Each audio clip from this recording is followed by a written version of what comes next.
ఇదే Singapore government వచ్చినప్పుడు నేను సమైక్య ఆంధ్రప్రదేశ్లో హైదరాబాద్లో ఉప్పల్ దగ్గర సింగపూర్ సిటీగా టౌన్షిప్ కట్టమన్నాం. బ్రహ్మాండమైన టౌన్షిప్ నిర్మాణం చేశారు. హైటెక్ సిటీలో పెట్టుబడులు పెట్టారు. అదే సమయంలో మళ్ళీ నేను ఎలక్షన్ ముందు 2014 కంటే ముందు చెప్పాను, నాకు సింగపూర్తో సంబంధాలున్నాయి, ఆంధ్రప్రదేశ్ రాష్ట్రానికి రాజధాని లేదు, మీరందరూ ఆశీర్వదిస్తే అమరావతి సింగపూర్ లాగా తయారు చేస్తానని ఆ రోజు హామీ ఇచ్చాను.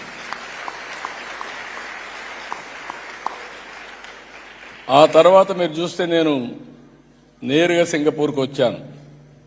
ఫస్ట్ టైం నేను ముఖ్యమంత్రి 95 అయితే సింగపూర్కి రాలా, అమెరికాకి వెళ్ళా. 15 రోజులు తిరిగా, అన్ని కంపెనీలు కలిసా. కడాన మైక్రోసాఫ్ట్ అధినేత బిల్ గేట్స్ కూడా కలిసా.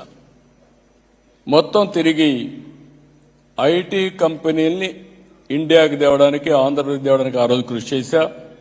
రెండోసారి ముఖ్యమంత్రి అయిన తర్వాత నేరుగా సింగపూర్కు వచ్చి, నాకు రాజధాని లేదు, మీరేం చేస్తారో తెలియదు, టెండర్లు పిలవడానికి టైం అవుతుంది, నాకు ఫ్రీగా మాస్టర్ ప్లాన్ డీటెయిల్స్ తయారు చేయమని ఆ రోజు అడిగితే సెంట్రల్ క్యాబినెట్ తీసుకెళ్లి ఆ రోజున్న ప్రధానమంత్రి లీ గారైతే ఇమ్మీడియట్ గా ఆంధ్రప్రదేశ్ అమరావతికి మాస్టర్ ప్లాన్ తయారు చేస్తామని, ఫ్రీగా తయారు చేస్తామని చేసి పెట్టిన దేశం సింగపూర్ దేశం.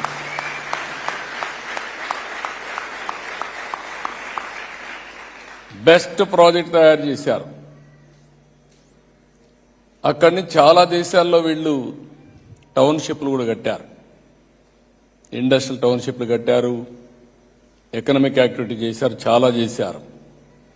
దాంతో నేను వీళ్ళతో మాట్లాడి ఒక సీడ్ క్యాపిటల్ కూడా తయారు చేస్తే వీళ్ళు భాగస్వాములు అయితే ప్రపంచాన్ని మొత్తం తీసుకొచ్చి పెట్టాం. అది కూడా ఎప్పటికప్పుడు ల్యాండ్ ఇచ్చి ఆ రోజుండే మార్కెట్ రేట్ ప్రకారం తీసుకొని అభివృద్ధి చేసి ఆ డబ్బులు గవర్నమెంట్కి వచ్చేది.